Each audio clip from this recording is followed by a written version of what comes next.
Hi, we're here at Heartland Forest Learning Center in Niagara Falls, Ontario, Canada for our 5-day hand tool workshop where we teach not only civilians, but we primarily do it for our 6 wounded veterans that come in as our guests. Now, you may hear some noises that don't sound like hand tools because on the other side of that wall is a power tool workshop that the folks that actually run this place use. But on this side of the fence, no electrons were harmed in any way. This is Howard Bigham. Howard is one of our civilian guest students who I must say saved us. Our shipment of tools that was supposed to have arrived 2 days before we started the class didn't arrive. And Howard has a moving company in Woodstock, Ontario, which happens to be where the shipping company left our inventory.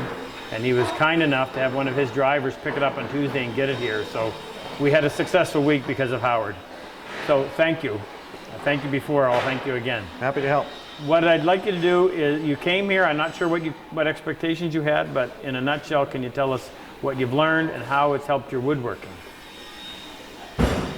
Well, I have some experience using power tools over the years. That stuff over there? Yeah, that kind of, all that noise, that's right. But little experience actually using hand tools.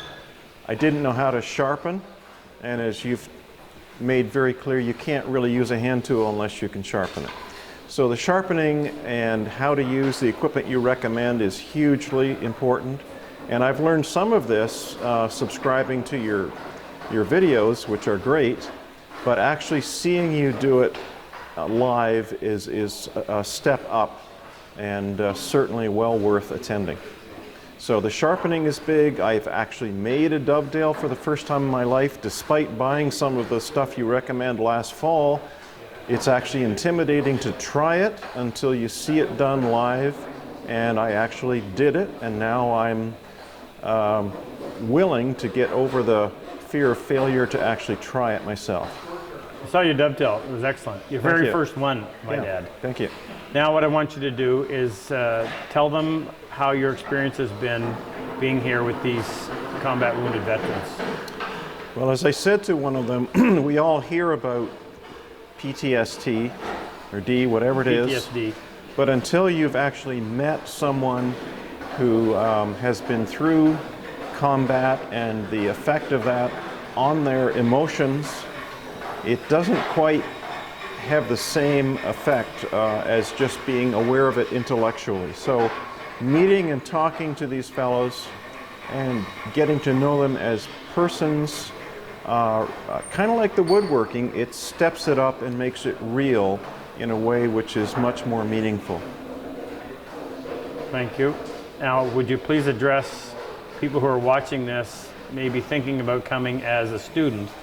We need their support in order to continue to run this program. So if you talk to the camera and tell them why they need to be here. Yeah.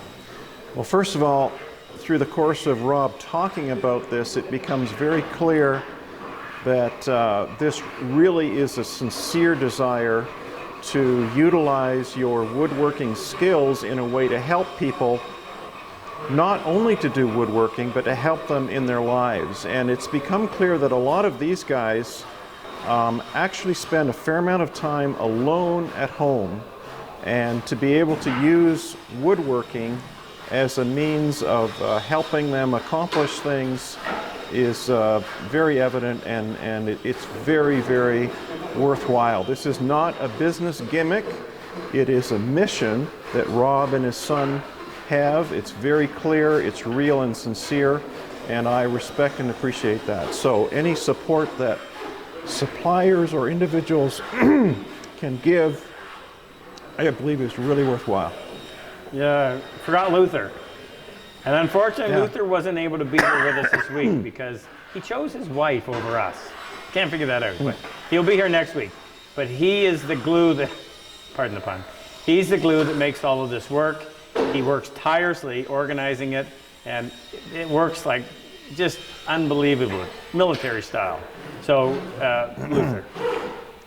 Yep. Thank you. Thank you, Rob. Appreciate your support. Yep. Thank you, Luther. Sorry I didn't get to meet you. Maybe another time. Yep, there will be.